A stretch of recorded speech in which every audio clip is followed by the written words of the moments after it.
Eu quero ministrar uma palavra no teu coração. A gente crê que a palavra de Deus ela é muito poderosa e a gente sabe que quando nós a ouvimos de um bom coração, né, que essa terra ela está pronta a receber essa boa palavra, ela gera então coisas sobrenaturais em nós. Então se preparem para serem transformados pelo poder dessa palavra. Amém? Olhe para o seu irmão e fala assim: se prepara para ser transformado pelo poder dessa palavra. Glória a Deus. Então, abre por favor a Bíblia no livro de Oséias, no capítulo 11. Nós vamos ler do 1º ao 4º versículo, de 1 a 4. Oséias, capítulo 11 de Oséias, primeiro versículo até o versículo de número 4. À medida que você encontrar, só dá fala uma palavra assim, fala assim, célula, e eu sei quando eu posso iniciar a leitura com vocês, tá bom? Então, quem achou, fala célula. Quem não achou, fala célula 2 vezes.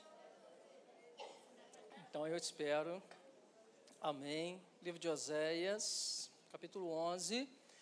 O Eliakim já achou, tá vendo? Já está ali, já é o Marcelo. O Marcelo já achou. Então, está ali na nossa transparência, tá bom? Diz assim: quando Israel era menino, eu o amei, e do Egito chamei o meu filho.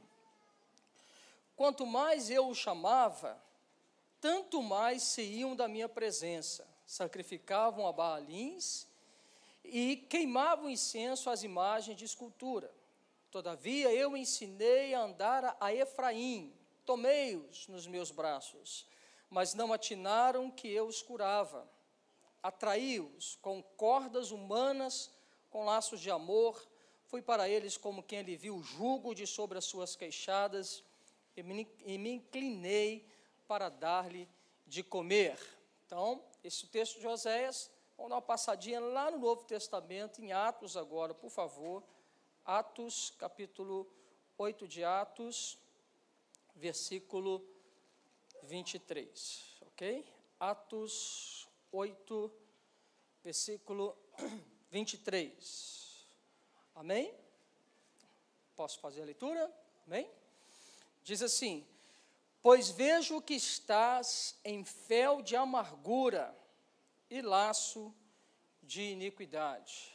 Então, nós temos 2 palavras que eu quero ministrar ao seu coração. Uma fala sobre laço de iniquidade, outra fala cordas, que elas são cordas de amor e cordas de misericórdia.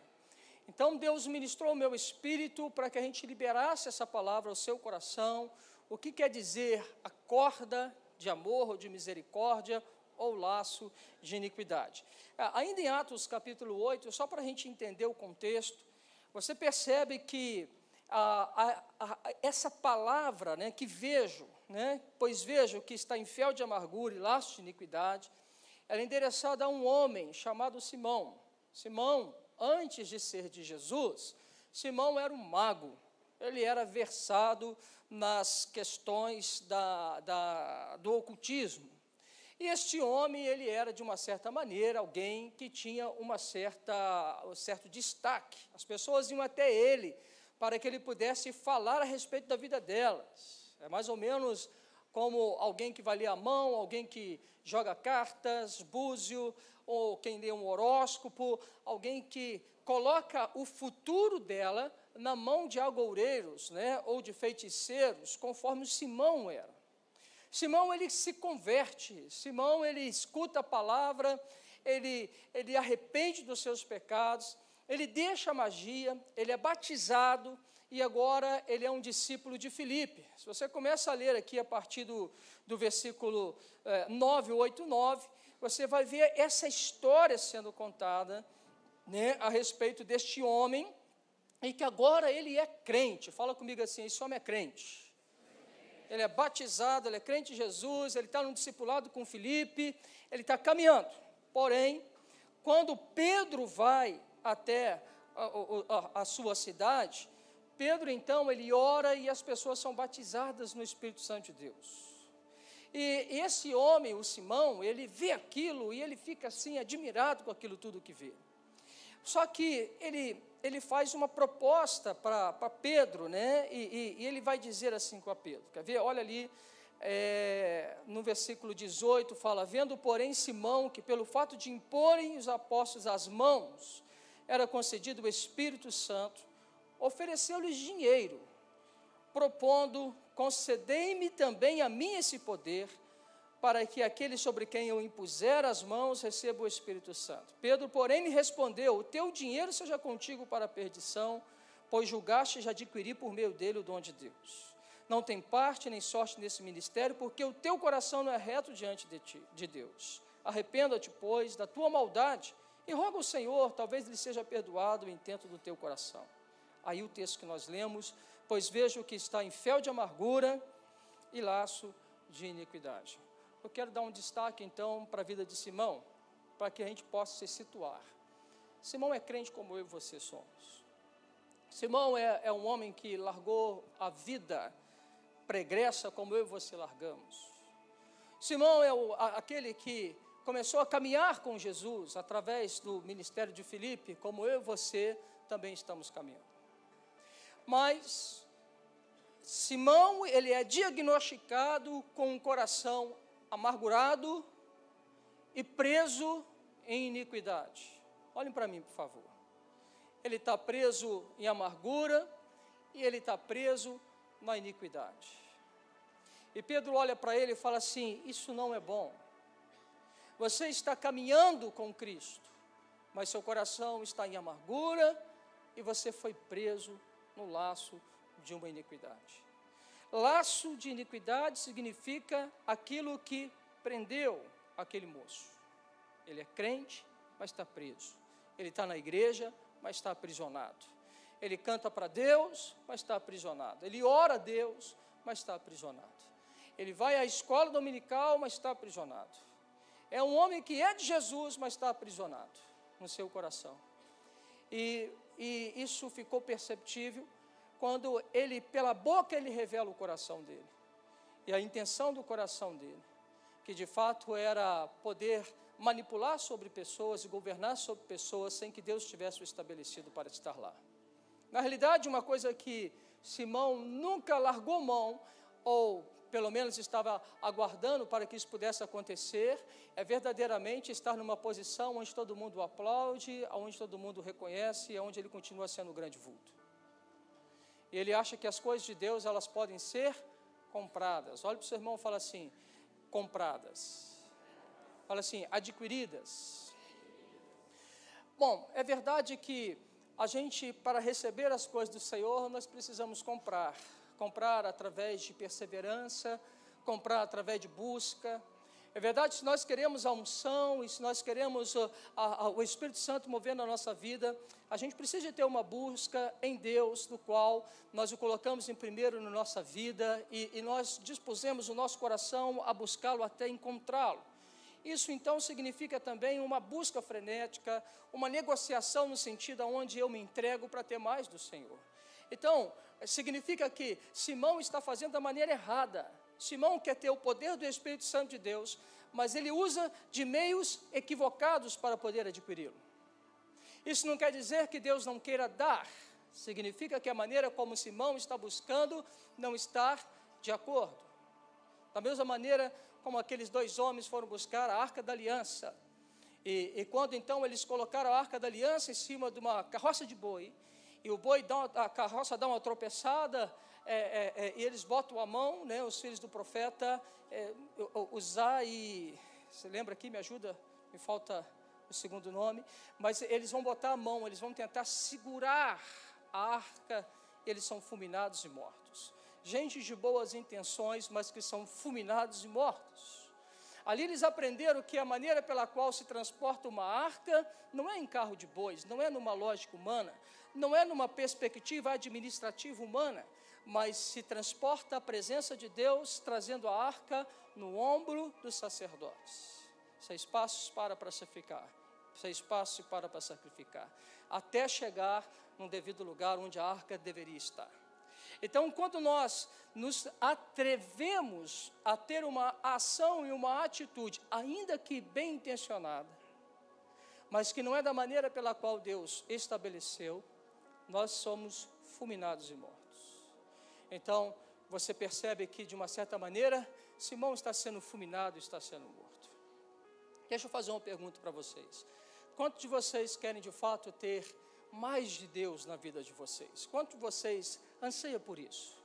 Quantos de vocês desejam de ter mais do Espírito de Deus sobre vocês? O Espírito Santo de Deus te conduzindo, movendo você, guiando seus passos, te dando entendimentos e discernimentos. Quantos de vocês querem ficar totalmente chapados pelo poder do Espírito Santo de Deus, né?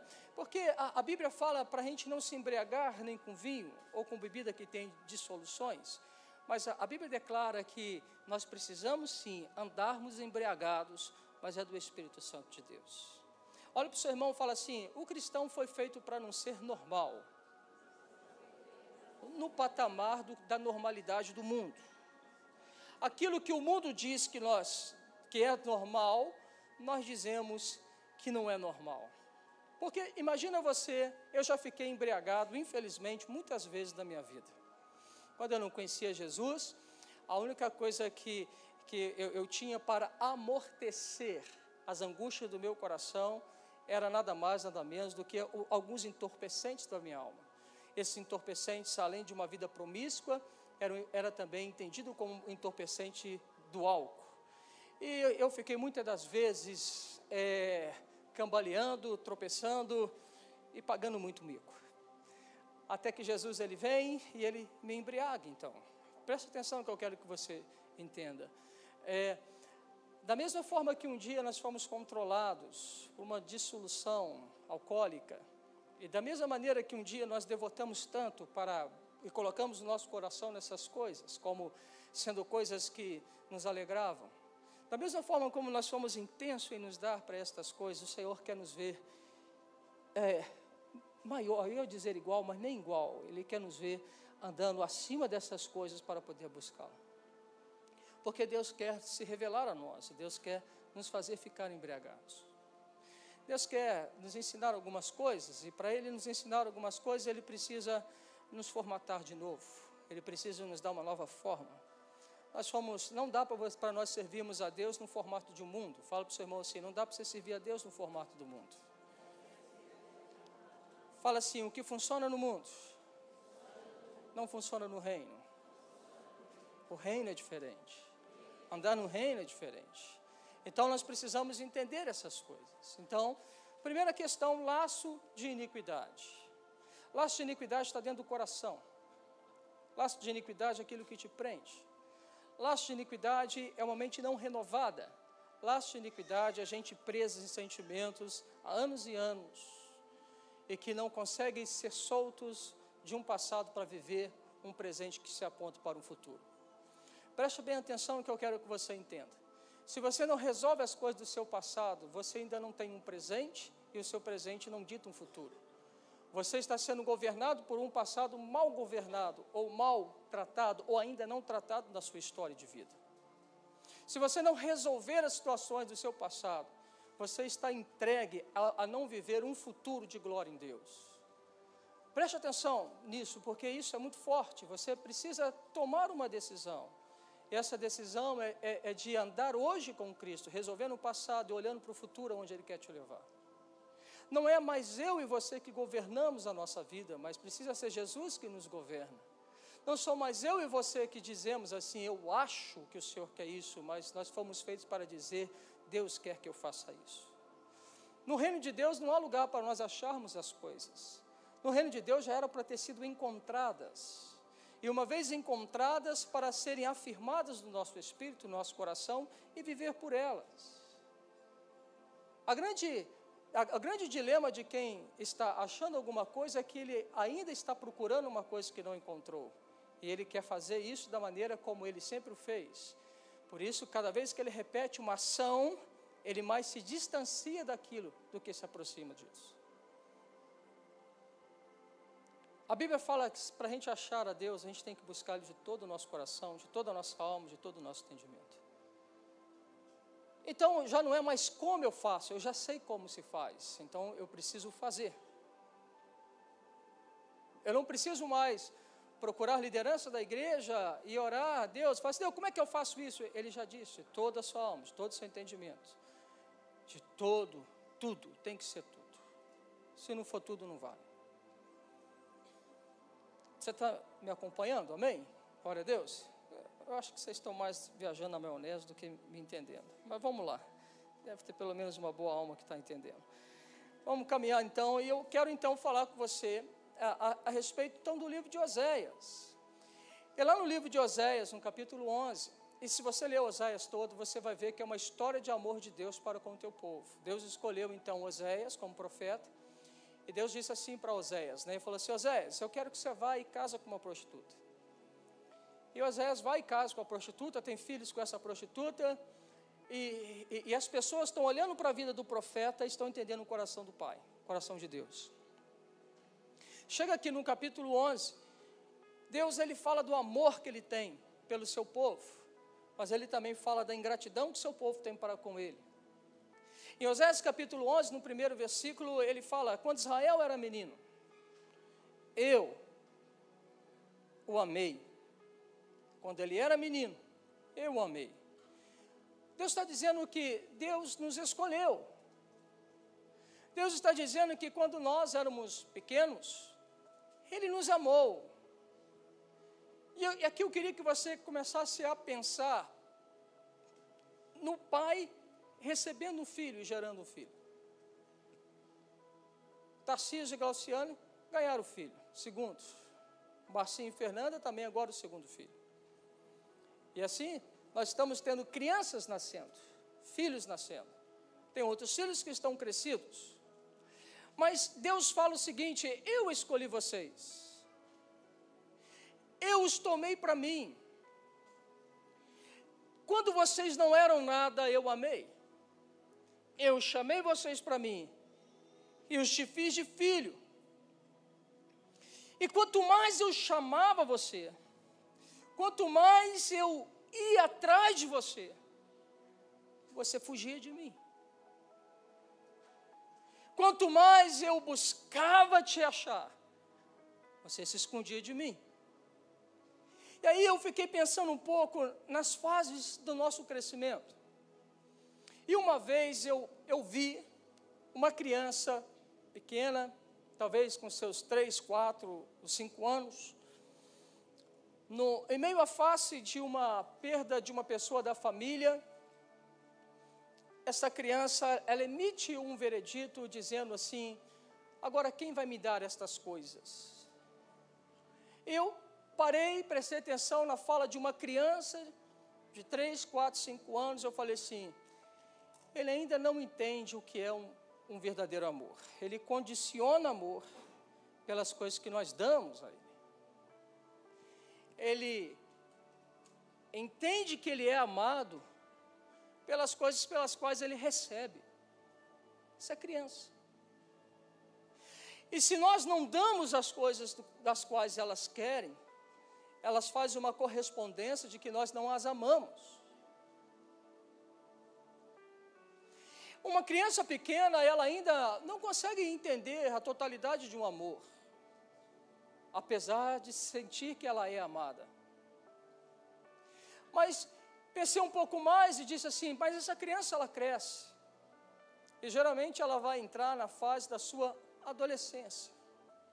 E na fase da sua adolescência é a fase da qual a criança, ela quer se aventurar. Ela se julga ser conhecedora de tudo. Ela se julga agora apta para fazer suas escolhas.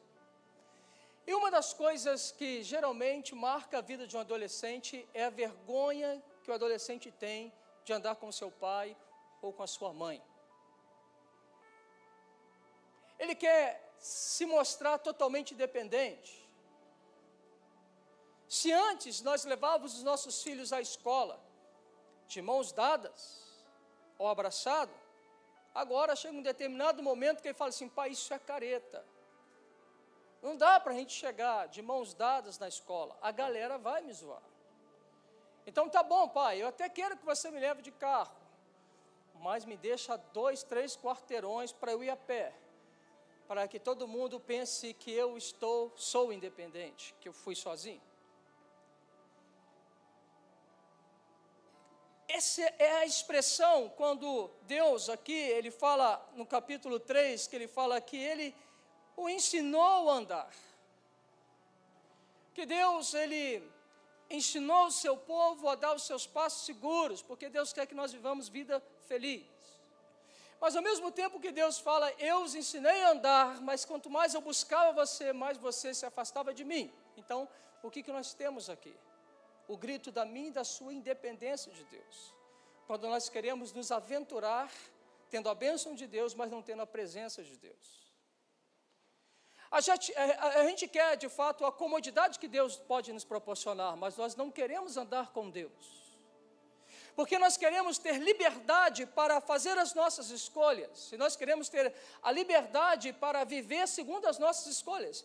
E muitas das vezes nós enchemos o nosso coração com uma pseudo-inteligência, argumentamos com argumentos razoáveis no paralelo deste mundo, naquilo que é a inteligência desse mundo, mas quanto mais a gente faz isso, mais distante nós ficamos de Deus, porque nós enchemos o nosso coração de arrogância, ao invés de andar com um coração quebrantado, e um coração quebrantado é um coração que dá ouvidos à voz de Deus, e que aceita as suas correções. Então, quando nós começamos a ter essa vida independente, e nós começamos a colocar os nossos pés onde nós não deveríamos colocar. Deus, através de Oséias, fala assim, esse povo me trocou por outros deuses. Eles escolheram um Deus que tem olhos e não veem, tem ouvidos e não ouvem, tem bocas e não falam. Eles escolheram sacrificar-se diante desses deuses, que não os amam, que são interesseiros, e que não têm o coração que eu tenho para com eles. Qual é o resultado de uma vida assim? Uma vida quebrada. Qual é o resultado de uma vida de independência de Deus? Uma vida sofrível. E é nesse momento que Deus, ele fala que ele nos atraiu com as cordas humanas e com laços de amor. Ele fala que ele veio aliviar o nosso jugo e tirar sobre nós toda a opressão. Ele fala, e aqui é o coração do amor de Deus, que ele fala assim, ainda que os meus filhos tenham andado distante de mim, eu os amo, eu os convido para estar junto de mim, eu os quero perto de mim. Ainda que os meus filhos tenham se empaturrado com outros amores, ainda assim eu os amo. Ainda que os meus filhos se prostituíram, ainda assim eu os amo. Eu quero trocar as suas vestes, eu quero ter um casamento contigo. Aliás, a perspectiva do coração de Deus é que o casamento é eterno. E ainda que o homem tenta de diversas formas se separar de Deus, Deus em todo momento ele está dizendo, meu caso de amor com você é eterno. Eu não desisti de você. Eu quero você comigo. Eu quero viver ao seu lado. Eu quero construir uma vida contigo. Deus nos ama com justiça e com paz. Deus nos trata com amor e com paixão. E você sabe o que Deus espera? Que nós possamos amá-lo de igual maneira. Nós aprendemos recentemente que Deus nos ama como o Deus, o Pai, o Filho e o Espírito se amam. Preste atenção, olhem para mim.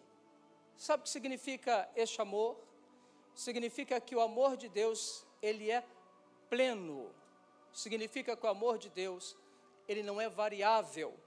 Preste atenção nisso. Deus não vai te amar mais ou vai te amar menos por aquilo que você faz ou por aquilo que você deixa de fazer. Deus, ele te ama plenamente como Deus Pai ama o Deus Filho ama o Deus Espírito. Como a Trindade se relaciona com um amor intenso, pleno, é o amor de Deus por mim e é o amor de Deus por você. Você sabe o que o Senhor, ele fala que a respeito de amá-lo de todo o nosso coração? É porque ele nos ama de todo o coração. Você sabe o que Deus está dizendo? Ele fala assim, da mesma maneira que eu dei tudo no relacionamento, eu espero que você também entre com tudo no relacionamento. nós vamos andar num jugo igual, onde os dois dão tudo. Entenda o jugo igual. Nós não seremos igual a Deus em bondade, em justiça, em misericórdia, não é isso. Significa que tudo que nós temos, bom ou ruim, nós entramos para dentro de um relacionamento. Eu conheço um casal, começamos a conviver com ele quando eu era seminarista ainda em São José dos Campos. Eles casaram. O rapaz, o homem, missionário do Senhor. A menina também missionária, amam a Deus. Só que a esposa tinha uma alta dívida a ser paga. Enquanto eles estavam ainda namorando e no noivado, a dívida era dela. E a dívida não era dele. Mas quando eles casaram, ele virou para ela e disse assim: agora nós temos que pagar a nossa dívida. Aí ela disse: não, mas não é justo você pagar uma dívida que eu fiz. Aí ele disse assim para ela: escute, eu casei com você, tudo que é meu é teu, tudo que é seu é meu. Se você tem dívida, essa dívida agora é minha, e nós vamos pagar essa dívida. Uau! Aí você olha e fala assim: quem saiu no melhor? Ele ou ela? Quem foi beneficiado? Ele ou ela? Você fala ela porque a dívida era dela, mas ela entrou no relacionamento de alguém que não tinha dívidas. Aí você fala assim: uau, agora ela encontrou alguém que paga a dívida dela. Preste atenção. No meu e no seu relacionamento com Deus, quem que você acha que vai ser beneficiado? Quem? Nós, porque nós entramos com as nossas dívidas. E Ele paga as nossas dívidas em Cristo Jesus. Nós entramos totalmente endividados. E quando nós nos aliançamos com Ele, Jesus levou sobre si as nossas dívidas, nossas enfermidades, a nossa maldição estava posta sobre Ele. Então significa que até um determinado tempo endividado, agora com dívida saldada. Agora, eu estou entrando num relacionamento de casamento. E nesse relacionamento de casamento eu não tenho mais dívida. Então eu tenho tudo para poder crescer no casamento, para crescer no relacionamento, para crescer como pessoa, para crescer como matrimônio.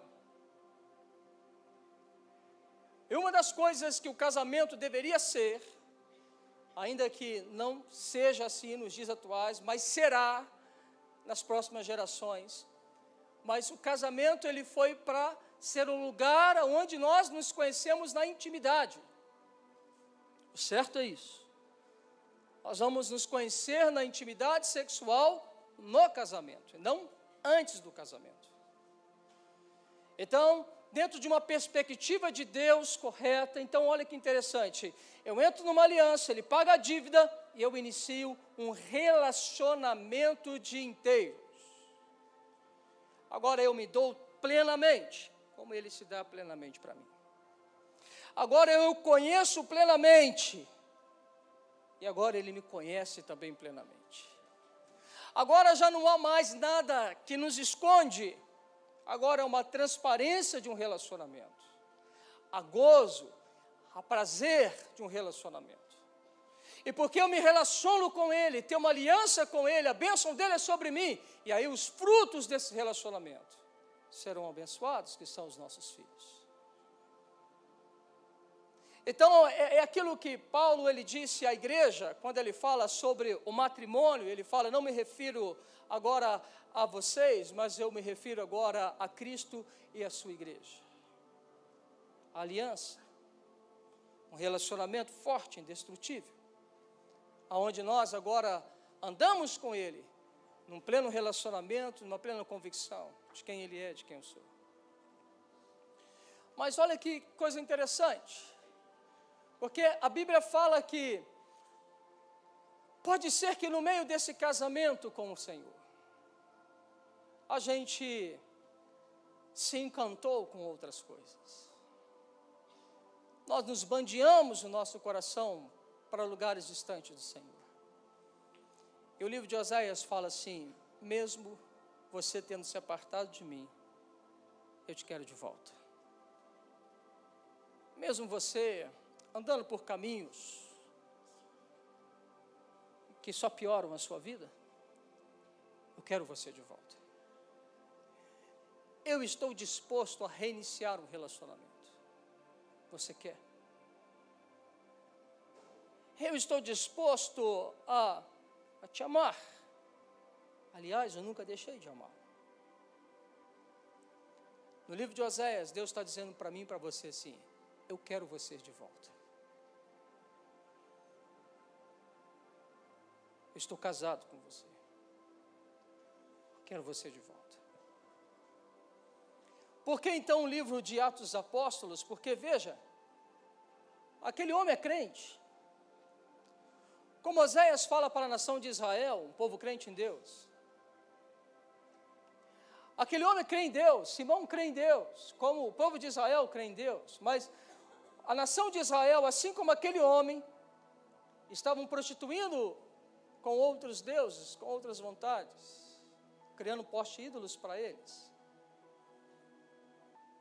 E da mesma forma como no livro de Oséias ele fala: eu quero você de volta, lá no texto que lemos de Atos dos Apóstolos, na vida de Simão, Deus fala para nós assim: está em laços de fel de amargura e laços de iniquidade. Seu coração foi preso, a sua mente ficou cativa, os seus sentimentos de governo. Ora, Deus, talvez Ele te perdoa. O que Pedro fala para Simão? Só Deus pode mudar a sua história. Só Deus pode dar um coração novo, uma mente nova, uma postura nova. Mas o que me chama a atenção aqui, que nós estamos falando de duas pessoas. Uma nação, uma pessoa representando muito mais gente. Mas nós estamos falando então de muitas pessoas que mesmo amando, servindo Jesus, podem estar adulterando com Jesus, se deixando debandear o seu coração para prazeres que não poderiam ocupar no nosso coração. Que prazeres são esses, pastor?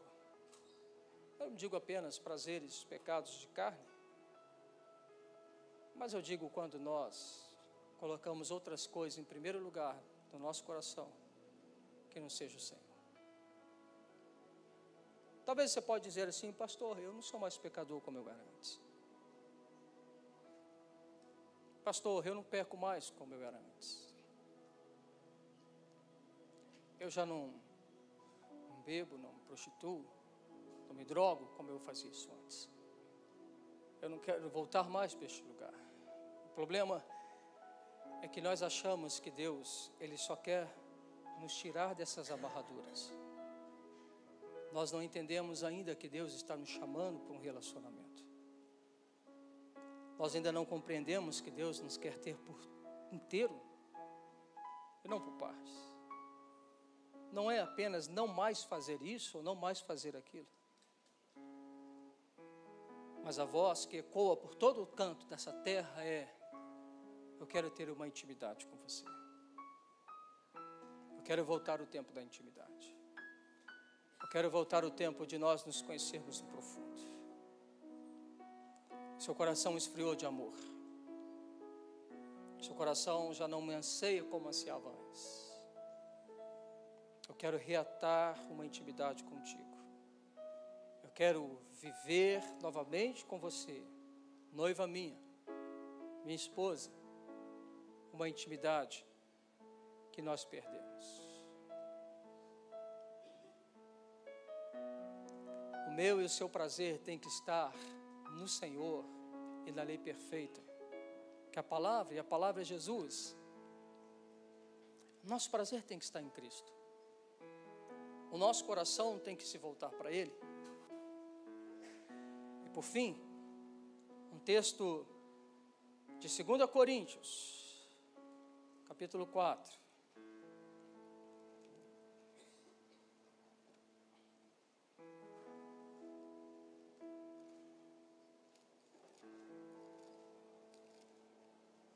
2 Coríntios, capítulo 4, de 1 a 6, nos fala de uma estratégia maligna.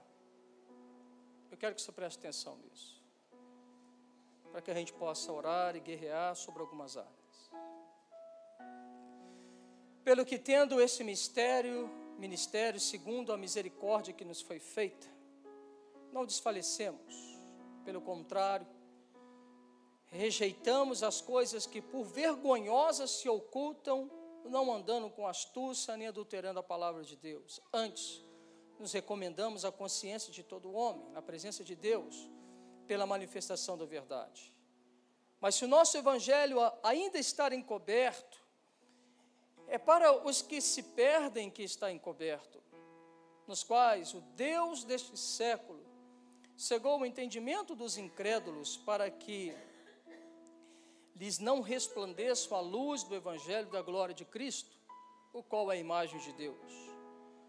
Porque não nos pregamos a nós mesmos, mas a Cristo Jesus como Senhor, e a nós mesmos como vossos servos, por amor de Jesus, porque Deus que disse, das trevas resplandece a luz. Ele mesmo resplandeceu em nosso coração para a iluminação do conhecimento da glória de Deus na face de Cristo. A palavra de Coríntios, ela é muito clara. Ela fala de um conhecimento, de uma revelação. Revelação, conhecimento vem pela intimidade. Vem de ter acesso ao coração dele. Mas ele fala o seguinte: o inimigo desse século joga pesado para que nem eu e nem você venhamos a ter o entendimento. Por isso Paulo fala para nós renovarmos a nossa mente. O inimigo desse século, se ele tem a tua mente, ele te prendeu, te manteve cativo. Uma pista: se somos pessoas muito argumentativas, nós usamos mais a mente para entender. Quanto mais relacionamento, mais eu entendo no nível do espírito, e menos eu argumento na mente. Quanto mais eu entro no lugar secreto e sou possuído por Deus, desse amor de Deus, essa revelação de Deus, mais fé eu tenho. Quanto mais argumentação, mais distante da fé estamos.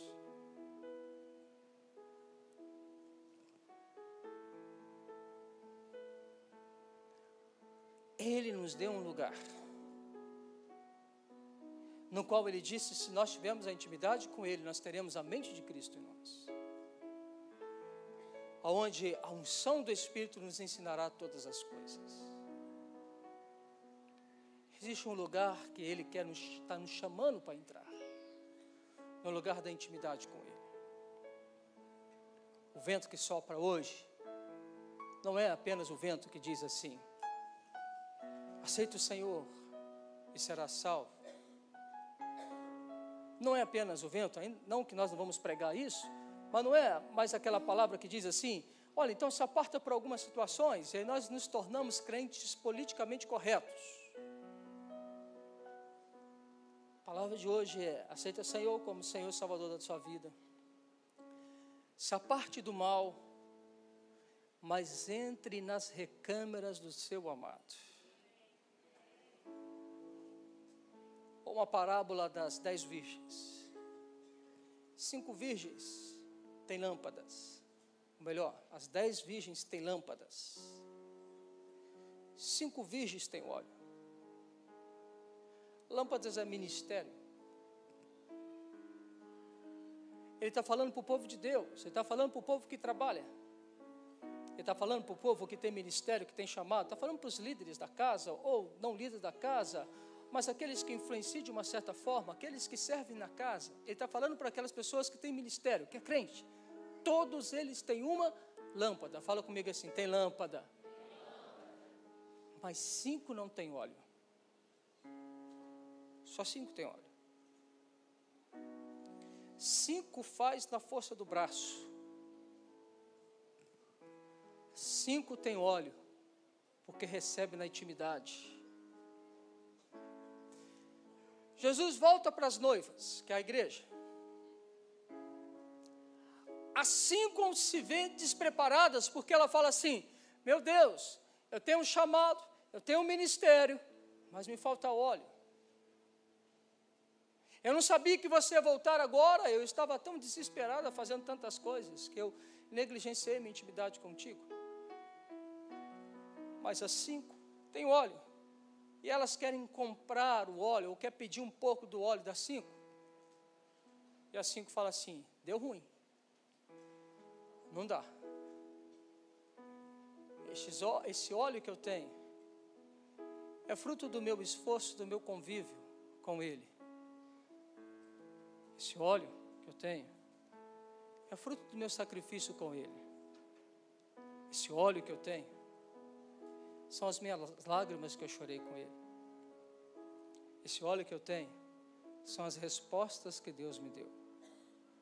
Esse óleo que eu tenho são as perseguições que vieram sobre mim e eu permaneci fiel. Eu não tenho como te emprestar aquilo que me custou e me formou. Mas acontece que agora não dá para você ter o óleo, porque ele já bateu a porta. Se talvez ele tivesse mais um ano para vir, daria para você começar a buscá-lo como você deveria ter buscado. Só que agora ele está às portas, e já não dá mais para você buscá-lo. Você o negligenciou, servindo no seu ministério.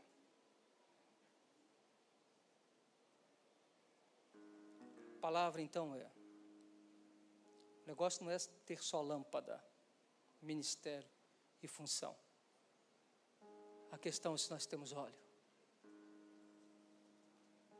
A questão é se nós temos intimidade. A questão é se nós somos achados nas recâmaras do nosso amado. A palavra é: Ele vem, Ele virá. Então significa que ainda nós temos tempo de buscar óleo, porque haverá um dia que a palavra vai dizer assim: Ele veio. E nesse dia não teremos mais tempo para ter o óleo do Senhor. Eu quero terminar dizendo a você o seguinte: isso é um chamado de Deus para nós. Ele é amor. E eu entendo que nós estamos na caminhada de uma maturidade. Eu te falei da fase de criança, da fase da adolescência. Mas eu entendo que a fase da maturidade é aquela fase onde Paulo ele fala para nós experimentarmos a sua boa, agradável e perfeita vontade do Senhor. A boa é para o menino, para o recém-nascido, é leite. A agradável é para o adolescente. Mas o maduro é o perfeito, que agora ele não apenas tem a consciência do amor de Deus, mas ele entra no relacionamento também dando tudo para ele, porque é perfeito. Então ele sabe que não tem mais como para onde ir, é ele. Então ele agora entendeu a aliança, e ele entendeu que o Deus que deu tudo, eu entrei com o meu tudo. Eu sou maduro, porque agora eu me fiz perfeito, não como quem não peca, mas quem entra no lugar de um entendimento, conhecimento de Deus tão profundo, que as tempestades já não mais o abalam, e que já não é mais seduzido por coisas que um adolescente é seduzido. Mas agora ele é, como Paulo disse: sejam meus imitadores, como eu sou de Cristo. Alguém que se oferece como um modelo. O adolescente quer logo estar, ser modelo,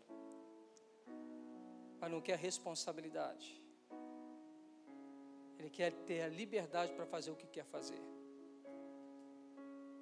O maduro já não questiona, só pega e faz o que Deus disse, porque ele sabe o que ele disse é bom, agradável e perfeito. Não é assim com os nossos filhos? A gente não faz assim com os nossos filhos? Você fala para uma criança e ela fala, não quero, não vou. O adolescente, ele é cheio de coisa, eu já sei. Argumenta, o tempo inteiro argumentando. Mas o maduro, ele sabe reconhecer quem é amor, quem é verdade, então ele não discute mais, porque tem coisas que ele não entende, ele fala assim, mas eu amo você, eu sei que você sabe o que é melhor para mim, então assim seja feita a sua vontade. Ainda que eu tenha que morrer numa cruz de cabeça para baixo, se essa é a tua vontade, eu vou morrer. Já não sou eu que guio, mas é o Espírito do Senhor que me guia, é o vento que me dá a direção, é Ele que me coloca onde Ele quer colocar, é Ele que me tira a hora que Ele quiser tirar, porque Ele é meu Senhor, eu tornei o servo dEle, por amor, eu sou escravo por amor, eu me deixei escravizar por este amor, eu sou dEle, Ele é meu, o meu amado é meu, e eu sou do meu amado. Eu quero te dizer então, querido, que eu não quero com essa palavra, e não é intenção minha, e entendo que também não é intenção do Senhor, de gerar uma qualificação, dizendo que uns são melhores do que o outro, não é isso. Eu quero que você entenda que todos nós estamos numa caminhada de um crescimento, de uma progressão. Eu quero que você entenda que dentro da casa de Deus tem menino, tem adolescente, tem maduro, mas o menino precisa se tornar maduro. E também quero que você entenda que níveis de crescimento e amadurecimento não é níveis de idade que as pessoas possuem. A gente alcança maturidade pelo nível de relacionamento, pela observação de um testemunho e por copiar o testemunho e praticá-lo.